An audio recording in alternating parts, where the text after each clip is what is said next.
ao meu encargo para transmitir à igreja. Abra comigo, por gentileza, sua Bíblia no livro do profeta Jonas. Já ouviu? Gente, posso contar como é que essa palavra desceu ao meu coração? Vocês já perceberam que o meu funcionamento com Deus, ele é diferente no sentido de sempre tem um propósito para aquilo que Deus coloca em minha alma. Essa palavra veio para mim, ao meu coração, em dezembro. E olha só como foi uma situação inusitada. Nós estávamos participando do congresso, na cozinha da igreja, quando nós estávamos jantando, depois do culto, um irmão veio falar com o pastor Elias, que é o meu marido. E eu não sei qual foi o teor da conversa, não estava no contexto daquela conversa, mas esse irmão, que eu não sei quem é, não sei o nome, ele lançou uma expressão. E aquilo ficou no meu coração, pastor Leão, a semana inteira. Quando no quinto dia, aquela palavra não saiu do meu coração, eu fui para a Bíblia. Porque Jesus tinha um propósito com aquilo. E sabe qual que foi a expressão que esse irmão falou? Escolhidos não escolhem. Se você tem liberdade, você pode profetizar isso na vida do irmão que está do teu lado? Fale para ele. Escolhidos não escolhem. Ponto final. Vamos ver. Jonas, capítulo 1, do verso 1 ao verso 3. Tem gente que Jesus já apertou isso agora, né? Eu já estou vendo aí pela carga de vocês, assim, que Jesus vai pegar a gente aqui. Vamos lá.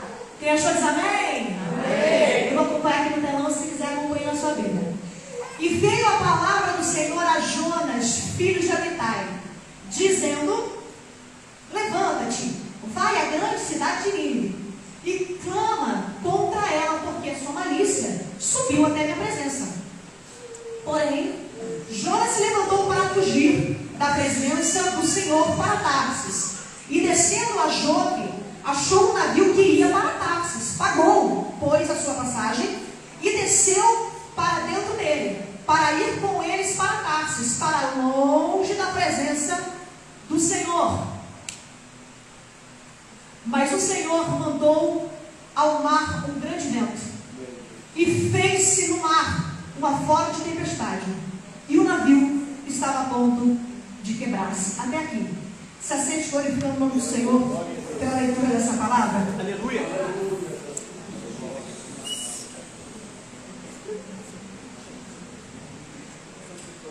O livro do profeta Jonas, ele é um livro pequeno. É um livro que vai ter menos aí de 50 versículos. São 48 versículos, divididos ali entre 4 capítulos, e que depois da história de Jesus, talvez seja uma das narrativas bíblicas mais conhecidas, até por aqueles que não professam a fé cristã. Nós temos algumas produções cinematográficas que foram inspiradas no livro de Jonas, como por exemplo, se você não sabia, que é o conto infantil Pinóquio. Foi inspirado na história de Jonas, por isso que vocês enxergam algumas semelhanças, mas Pinóquio não é cristão, tá? É só para você entender o quanto que essa passagem, essa narrativa, esse profeta e esse livro, ele possui uma notoriedade importante. Agora, essa popularidade, ela é explicada por causa de alguns atributos, por causa de alguns aspectos, por causa de algumas qualidades. São características que são, em primeiro lugar, são únicas. Tem coisa na Bíblia que só vai acontecer com Jonas, com mais ninguém. E também são algumas qualidades impressionantes. Quando nós estamos lendo essa passagem, isso mexe com o imaginário da gente. Mas antes da gente pontuar quais são essas qualidades únicas e também impressionantes, eu só quero te lembrar que a veracidade dessa história, ela é comprovada em 2 momentos na Bíblia Sagrada. Uma vez no Antigo Testamento e outra vez no Novo Testamento. No Antigo Testamento, se você ler 14, verso 25, você vai encontrar o mesmo Jonas, filho de Amitai, sendo levantado para profetizar libertação ao povo de Deus, porque eles estavam sendo oprimidos por reis que eram maus, rei Amazias em Judá e o rei Jeroboão II ali em Israel. E Jonas vai ser levantado então para anunciar essa mensagem profética, que é uma mensagem profética de vida. Essa primeira referência também vai nos falar que Jonas, ele era da região de Gat-Éfer. Ou seja, só dessa primeira referência do Antigo Testamento, nós conseguimos extrair duas informações importantes que nos ajudam a traçar quem foi Jonas. Em primeiro lugar, a sua nacionalidade. Jonas tinha a mesma nacionalidade de Jesus. Jesus era galileu e Jonas também é galileu, porque Gat-Éfer ficava na região da Galileia. E também nós percebemos que o ministério de Jonas, ele estava sendo marcado, estava sendo carimbado, estava sendo selado como um ministério profético que anuncia boas novas, que anuncia boas notícias, que anuncia que Deus vai dar livramento, que anuncia que Deus vai abençoar, que anuncia que Deus está ouvindo o clamor do seu povo. Agora, quando Jonas é recrutado para anunciar uma palavra profética, que não vai ser mais de vida, mas vai ser de condenação, Jonas recua. Em primeiro lugar, nós precisamos entender que o verdadeiro profeta de Deus, ele é uma espécie de carteiro do céu. Quando o carteiro ele vai entregar a carta na sua casa, ele entrega a fatura, ele entrega o cartão postal, ele não lê a sua carta. E ele também não escolhe se ele vai entregar ou não vai entregar. Ele entrega, porque a função dele é entregar. Aleluia! Aleluia! Tem uma frase de Spurgeon que ela diz muito ao meu coração concernente ao ministério profético. Spurgeon vai falar assim: aplausos mataram mais profetas do que a própria perseguição. Porque tem gente que se utiliza do ministério profético para autopromoção. Ele quer escolher para quem que ele vai entregar.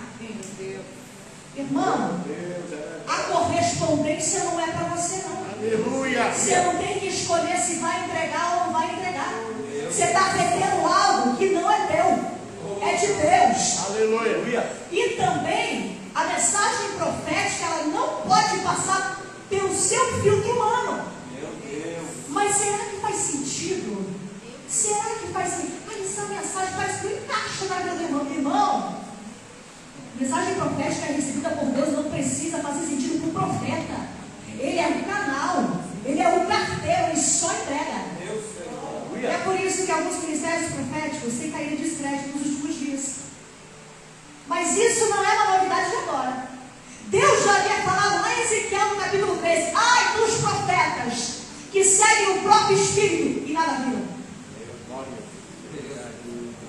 Mas no Novo Testamento também vai ter uma confirmação sobre a veracidade do livro de Jonas.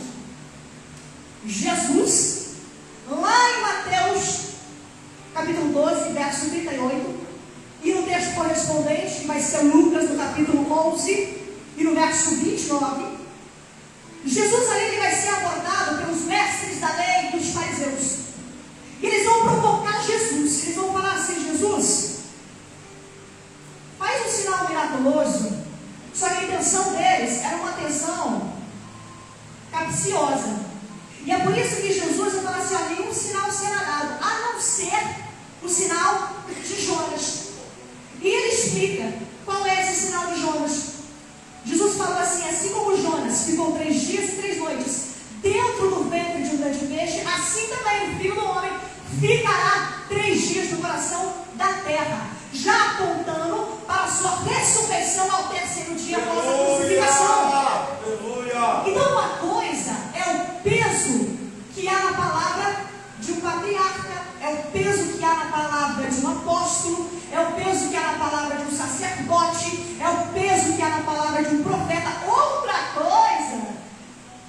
que é na palavra de Jesus, que está segurando que a história de Jonas não é uma alegoria, não é uma fábula, não é mito, não é lenda, não é ficção. A história de Jonas é uma narrativa literal, e todos os detalhes que estão contidos e registrados nela aconteceram. Então, uma vez comprovada a veracidade dessa história, nós podemos caminhar pontuando quais são os aspectos que são únicos na vida desse profeta. Primeiro aspecto: Jonas é o único profeta na Bíblia que desobedeceu a Deus. O único, não houve outro. Nós temos profetas que reclamaram, nós temos profetas que choraram, nós temos profetas que murmuravam, nós temos profetas que espernearam, mas cumpriram a vontade de Deus. Nós temos um livro inteiro na Bíblia Sagrada ao nosso acesso que registra esses protestos, que é no caso Lamentações de Jeremias. Mas o próprio Jeremias, em seu livro, no capítulo 20, ele vai dizer assim, no versículo 7: iludiste-me, Senhor, iludido fiquei. E ele decide não falar mais em nome do Senhor. Mas aí passa o verso 8, no verso 9, Jeremias já se arrepende e fala assim: mas é como um fogo no meu peito, eu não posso conter. É como uma chama no meu coração, eu não posso conter. E ele se entrega novamente ao ministério profético, ele se entrega novamente à sua vocação. Jeremias se entrega novamente à sua chamada. Mas ao contrário de Jeremias, Jonas decide desobedecer deliberadamente. E ele faz isso antes de sair de casa. Nós precisamos ler o texto e sentir essa sutileza. Jonas, quando ele vai ao porto de Jope e encontra coincidentemente um barco naquele lugar já destinado a Tarsis, não é porque era o único barco destinado a Tarsis. Ele escolheu o destino antes de sair de casa. A coincidência do destino escolhido já estar pronto só é explicada por uma coisa: porque para desobedecer a carona parece ligeiro. Para desobedecer facinho. Parece que é para obedecer que a coisa trava. Quando você precisa de uma ajuda, quando você precisa de alguém que se responsabilize pelo departamento, quando você precisa de uma ação social que todo mundo ali vista a camisa, quando é para obedecer, parece que a coisa trava. Mas essa não era a vontade do Senhor para Jonas. Então não tem nenhum outro profeta na Bíblia com o topete de Jonas. Não tem outro profeta na Bíblia com a ousadia de Jonas. Não tem outro profeta na Bíblia com a audácia de desobedecer escancaradamente a Deus. Segundo ponto, que é único para Jonas. Jonas será o único profeta na Bíblia que Deus vai o comissionar para profetizar pessoalmente a nação estrangeira. Nós temos profecias na Bíblia contra o Egito, contra a Babilônia, contra a Síria, mas todas essas mensagens elas foram transmitidas a partir de Israel ou a partir de Judá. Jonas não.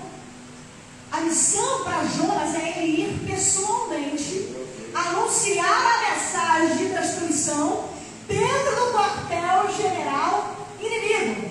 Isso é uma missão inédita na Bíblia. Uma coisa é você realizar uma tarefa que alguém já fez. Você ir a um lugar que alguém já foi. Você viver uma experiência que alguém já viveu. Outra coisa é você realizar uma tarefa, ir a um lugar e viver uma experiência que ninguém viveu. Porque não tem ninguém para te aconselhar. Não tem ninguém para calcular os custos com você. Não tem ninguém para dar um vislumbre do que poderá aparecer nesse percurso. Quando você compra um eletrodoméstico, o correto é você ler o manual. O correto é esse, porque o manual te instrui quanto ao funcionamento e à montagem do seu aparelho. Se você não tem esse manual, fica mais difícil, mas não é possível. Quando Deus te comissionar para algo que nunca foi feito, entenda, quem escreverá o primeiro manual é você. Existem manuais que não foram escritos. Existem mensagens que ainda não foram pregadas. Existem canções que ainda não foram cantadas. Existem livros que não foram escritos. Existem departamentos que não foram criados. Igrejas que não foram plantadas. Setores que não existem. Projetos que não saíram do papel. Mas Deus está colocando a caneta na mão de gente que vai escrever o primeiro nome. Querido, nós precisamos entender de uma vez por todas que Deus não é um velho caquete apoiado na bengala de um céu obsoleto. Deus é um Deus inventivo, é um Deus criativo, é um Deus inventor. E quando Ele quer fazer algo do nada, basta que Ele diga: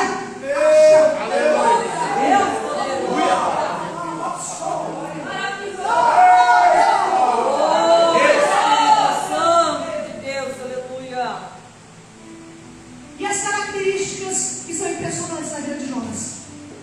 Primeira característica, que mexe com o nosso imaginário. A gente viaja para longe lendo para isso. Como é que um homem consegue sobreviver, estar consciente e em campanha de oração 3 dias e 3 noites dentro do ventre do grande peixe? Em primeiro lugar, é importante eu desmistificar para você que nós não sabemos se foi uma baleia que engoliu a Jonas. Somos nós que nos apoiamos nessa hipótese pelo conhecimento que nós temos hoje de que a baleia poderia ser o único animal marinho capaz de armazenar ali o homem inteiro dentro da sua boca. Porém, a Bíblia não registra que uma baleia. Entenda isso, grave isso. A Bíblia registra que é um grande peixe. Cientistas dizem que o ser humano conhece mais a superfície da Lua do que o universo abaixo das ondas. Sabia disso? Após 200 metros de profundidade no mar, sabe quanto que o homem desbravou? Com toda a tecnologia que nós temos em 2023, o homem desbravou até hoje 10% do que há nos mares. Agora eu vou levar você um pouquinho mais para longe. Qual é a porcentagem de água no planeta Terra? 70%. 70%. O homem conhece 10%. Então, existe ainda uma imensa vida aquática, vida marinha, ainda a ser revelada.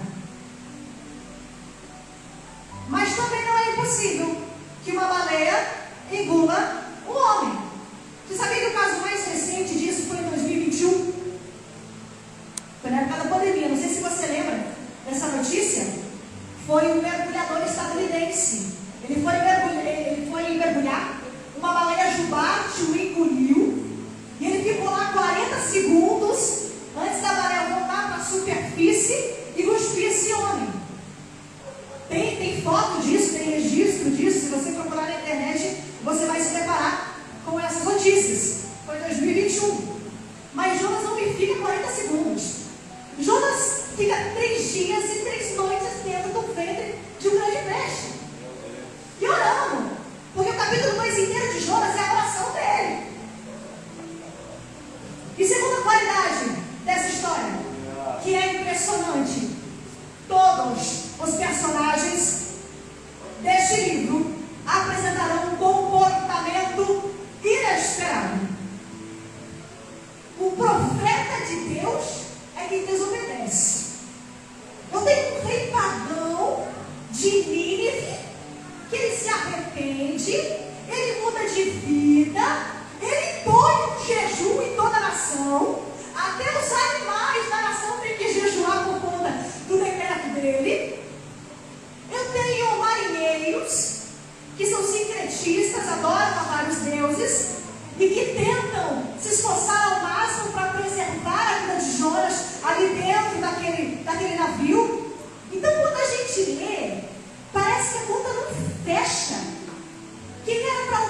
escondidas que nele existem, para a edificação da sua fé, para você viver uma vida com propósito e se entregar definitivamente à sua vocação. Essa noite o Senhor me mandou falar de chamado. A preparação para a missão de Jonas começou desde o seu nascimento. Por quê? Porque Jonas já é batizado com esse nome que significa pomba, ou no gênero masculino, pombo. Eu até brinquei com a pastora Jaque, ontem eu dei um spoiler. Eu falei para ela, tem um mistério da pomba aí na segunda e na terça, não foi programado. Mas ontem nós ministramos também sobre a pomba. E aqui nós temos um Jonas, cujo nome significa pomba. Os nomes da Bíblia, eles eram escolhidos por duas razões básicas. Ou pela circunstância do nascimento, ou por apontamento profético. Nós temos um caso na Bíblia que abarca essas duas razões, que é o caso de Benjamim, que é o último filho de Jacó. Benjamim, por circunstância do nascimento, que ocasionou a morte da sua mãe Raquel, ele seria chamado Benoni, que significa filho da minha dor. Aí Jacó intervém na história e fala assim, não será chamado filho da minha dor, não será chamado por circunstância do nascimento, mas será chamado por apontamento profético, por aquilo que ele vai ser. E ele vai ser Benjamim, filho da minha mão direita. Então Jonas ter sido batizado com este nome já aponta profeticamente para o seu propósito, que era de ser um mensageiro.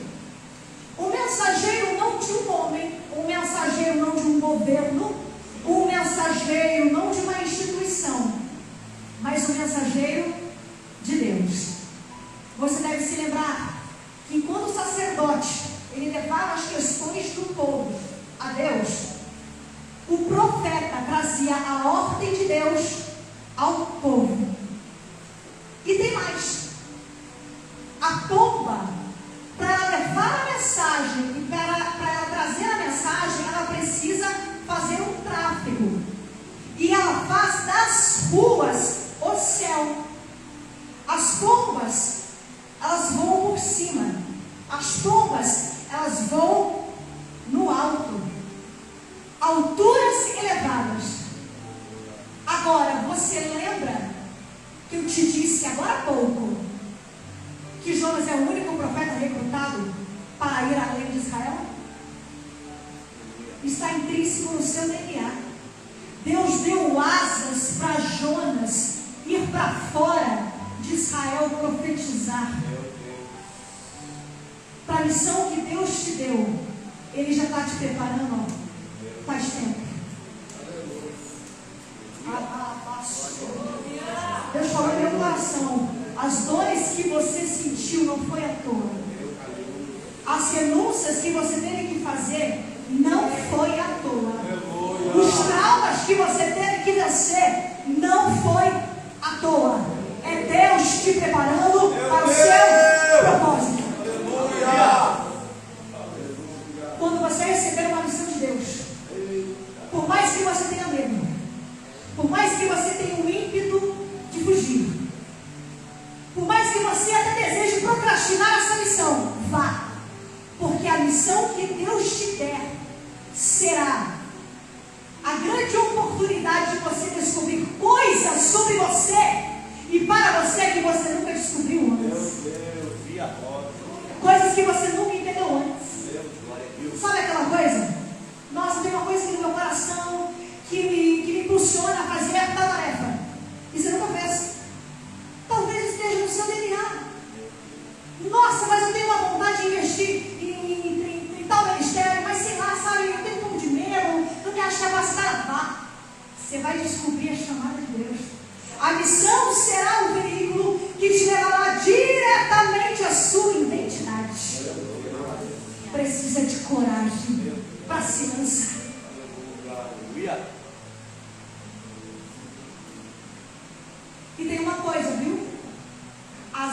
asas que Deus dá, um dia ele cobra voo.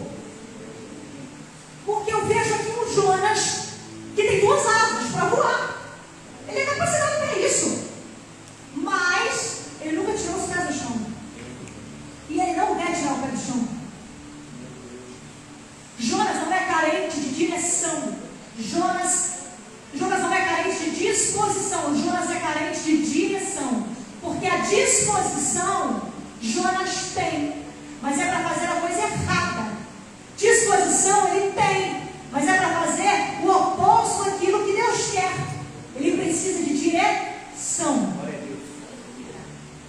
Posso pesar um pouco aqui a nossa conversa?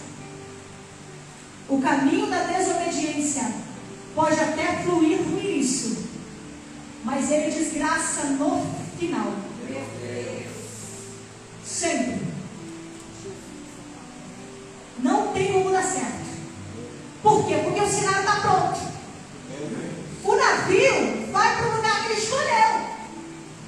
A passagem para patrocinar isso está no bolso. Está escrito, Jonas pagou a passagem. Ele não precisou nem pedir dinheiro para o amigo. O irmão, não, está com ele. Tudo fácil demais. Mas aí o que começa a acontecer? Começa a soprar um vento. O que começa a acontecer? Começa uma tempestade violenta. E digo mais, os marinheiros sabiam que Jonas estava lá. Jonas não entrou nesse navio escondido. Os marinheiros sabiam da sua presença, só não conheciam a sua intenção. Cuidado com gente que está presente na sua vida, mas que você desconhece a intenção. E não queira passar a mão na cabeça de gente desobediente. Não queira isentar o tratamento de Deus com esta pessoa. Você lembra de Uzá? Uzá morreu porque tentou segurar a... 2 Samuel, capítulo 6, verso 6. Está escrito que é Deus que faz com que os bois tropecem, para que a arca da aliança caia daquele carro de bois. Por quê? Deus está tratando do seu povo. A arca da aliança não é para ser carregada em carro de bois. A arca da aliança é para ser carregada nos ombros dos levitas. Porque a presença de Deus nós não levamos de qualquer forma. A presença de Deus nós não levamos levianamente. Eu digo mais. Quanto mais tempo no endereço da desobediência, maior vai ser o estrago para o transgressor e para aqueles que estão prolongando a sua transgressão. Está no texto. Olha o que Jesus mostrou para mim aqui. No verso 4, você tem um vento e você tem uma tempestade. No verso 13, você tem um mar violento. Você percebe que o estrago vai ser maior por causa da progressão desses eventos climáticos em cima do navio. Porque vento e tempestade, lá no verso 4, são eventos climáticos que estão assolando o navio externamente.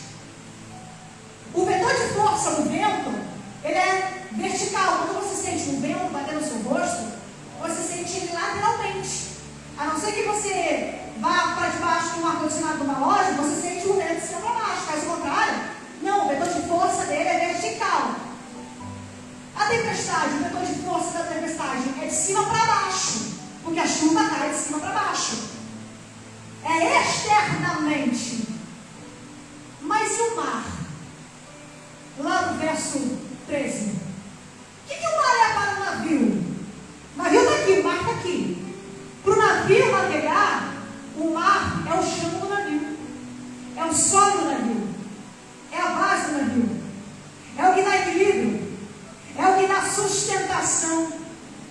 Quando Deus permite um mar violento assolar esse navio, depois de Jonas já ter confessado que a culpa é dele, depois dos marinheiros prolongarem a desobediência de Jonas, quando Deus manda um mar violento, Deus está interpelando as estruturas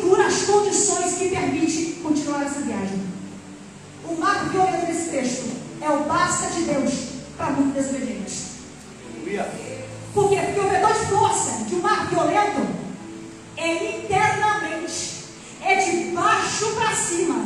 E eu vou te falar uma coisa é uma perturbação fora de você, outra coisa é uma perturbação dentro.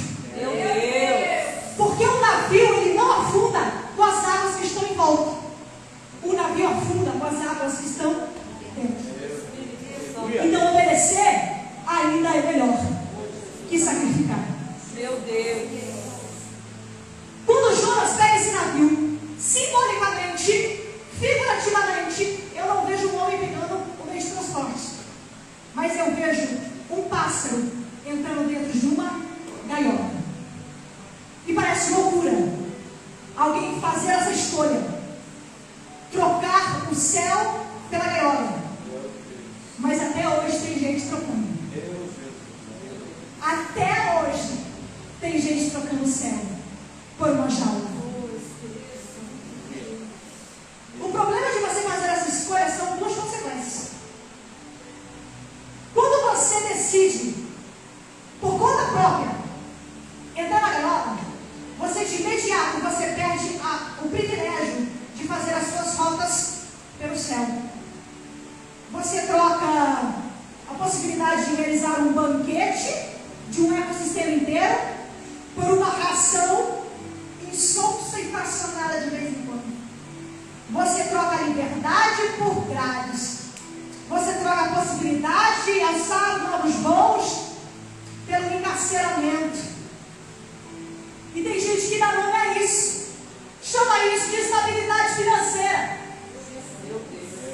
Chama isso de ter segurança na vida. Se Deus não guardar, em vão vigia o sentinela. Só Deus sabe do teu amanhã. Não fique as suas seguranças naquilo que é terreno. Segunda consequência de você querer entrar na jaula é você achar que lá dentro tem vida. Porque a adaptabilidade é algo muito bom, mas quando ela não te seduz a permanecer no endereço do encarceramento. Começo do ano agora, eu pedi para o pastor Elias me levar no zoológico de Curitiba, mas há décadas que eu não ia lá. E daí eu disse para ele: amor, me leva lá, vamos lá fazer um passeio de casal diferente? E ele me levou. E eu e ele passeando no zoológico de Curitiba, a gente passava por algumas jaulas e tinha algumas plaquinhas indicativas que falavam assim: olha, esse animal nasceu em cativeiro. E ele estava muito bem. Por quê? Porque nasceu em cativeiro. Então, para ele, aquele é o mundo dele. Aquele é o universo dele. Ele não conhece outra realidade. Agora, tinha algumas jaulas que ou não tinha o animal, ou estava escrito assim: ó, esse animal, ele foi capturado na natureza, colocado em cativeiro, não conseguiu se adaptar e morreu. Por quê? Porque o animal que ele é criado na natureza e ele é colocado em cativeiro, ou ele morre, ou ele adoece, ou ele perde os seus instintos naturais. Porque esse animal que cresceu na natureza, ele sabe que aquilo não é vida. Ele sabe que aquilo não é mundo. O que Jesus disse para nós? Eu vim para que vocês tenham vida. E a qualidade dessa vida não é qualquer uma, não. É vida em abundância. Por que você está se contentando com as migalhas do mundo? Deus tem vida para você. E tem gente aqui preocupada até com o prejuízo da quebra dessa gaiola. Para um pássaro que está preso, a quebra de uma gaiola nunca será um prejuízo. Mas vai ser o primeiro passo para você viver o cristianismo maiúsculo. Será o primeiro passo para você experimentar a paz que excede todo entendimento. Será o primeiro passo para você desfrutar a boa, a perfeita e a agradável vontade de Deus. Aleluia. Glória a Deus. Não tenha medo da quebra dessa sociedade. Não tenha medo dos processos burocráticos que você vai ter que enfrentar. Não tenha medo de advogado. Se Deus está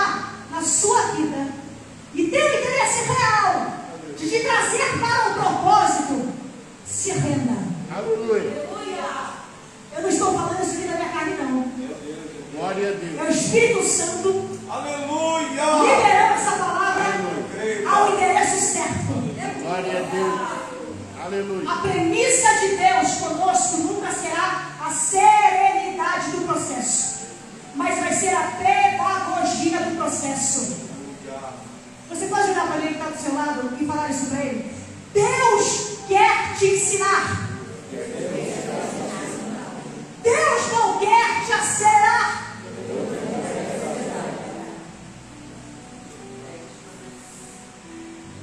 Deus. Aleluia. Quando Jonas ele é lançado daquele navio, figurativamente, para o pássaro que está preso na gaiola, ele geralmente vai fazer o quê? Alçar voo. Mas Jonas não. Jonas cai para o mar. É um pássaro em um ambiente que não é natural para ele. Então, para ele sobreviver, ele dependerá da misericórdia de Deus, configurada no grande peixe. Porque se o grande peixe não abocanhar Jonas, no exato momento que ele encostar naquele mar, ele morreria afogado pelas ondas, porque o mar estava violento. Meu Deus. O ventre de um grande peixe não é o endereço do teu propósito, mas ainda está sendo um veículo para Deus te preservar com a vida. Jesus amado. Então não reclame se na etapa da tua história, se na etapa do teu processo você se encontra hoje dentro do ventre de um grande peixe. Aleluia. Porque existem lições que devem ser aprendidas aí dentro para você sair. As alturas, elas são ótimas como experiências de prazer, mas não ensinam. A escola de Deus não adianta, continua sendo embaixo. Porque nós primeiro precisa corrigir a motivação que te fez querer entrar na gaiola e permanecer dentro da gaiola. Se Deus não tratar isso, sabe o que vai acontecer? Quando você alçar voo na primeira dificuldade, na primeira adversidade, na primeira ameaça, você vai querer voltar para a gaiola. Mas quando Deus te tratar, quando você estiver pronto e Deus te liberar, pode aparecer a circunstância mais contrária. Você nunca mais vai desejar o chão. Deus quer te ensinar, não quer te acelerar. Agora eu vou te tranquilizar concernente a uma coisa. O encontro entre você e seu propósito vai acontecer. Vai acontecer. Por isso que a expressão que nós dizemos aqui no início deste culto, e que foi a expressão que marcou a minha vida para estudar sobre esse livro, escolhidos não escolhem, é por causa disso. Escolhidos não escolhem. O encontro entre você e seu propósito vai acontecer, não é uma dúvida, é um fato. A única opção que você tem é se vai ser do jeito fácil ou vai ser do jeito difícil. Aí é contigo. Mas que vai acontecer? Vai acontecer. Vou te explicar. Qual que é o propósito de Deus para Jonas? Verso 2. Dispõe-te e vai para a grande cidade de Nínive. Pregue contra ela, pois a sua maldade já chegou até a minha presença. Esse é o propósito de Deus para Jonas. Jonas não quer. Sabe o que significa Nínive em hebraico? Residência de Ninos. Quando você pega a palavra Ninos, você fraciona ela, pega o nus. O nus significa peixe. Inclusive, o sinal cuneiforme no alfabeto acádio de nus é um peixinho dentro de um cercadinho. Parece um peixinho dentro do aquário. Agora vamos inverter. Se a gente pegar o verso 2, que é o propósito de Deus para Jonas, dispõe-te e vai a grande Nínive. Vamos trocar para o que significa? Dispõe-te e vai para o grande peixe. Só que tem uma coisa, ir para Nínive é um jeito fácil. Ir para o grande peixe é um jeito difícil. Mas que você vai encontrar o seu propósito, não. Aleluia. Glória a Deus.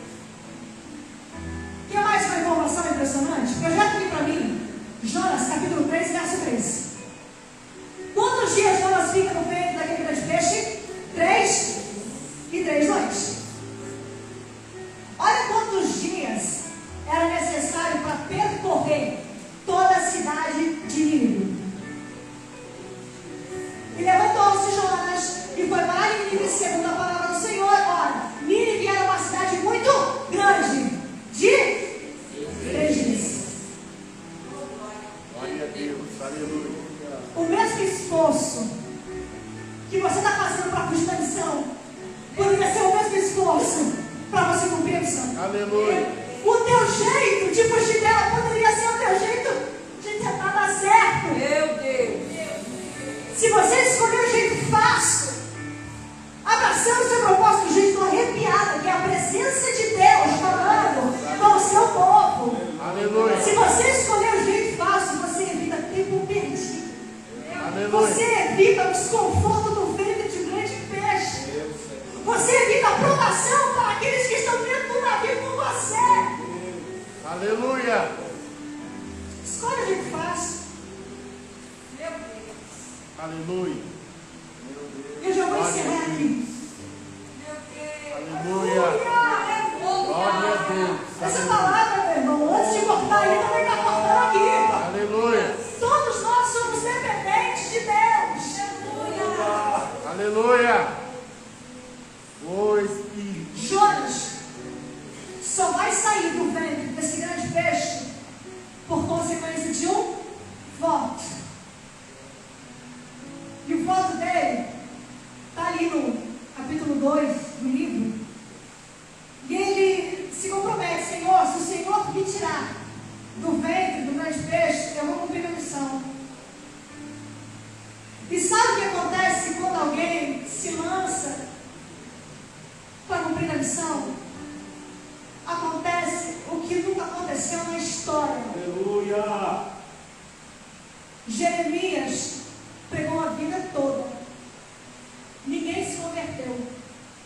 Jonas pregou um dia,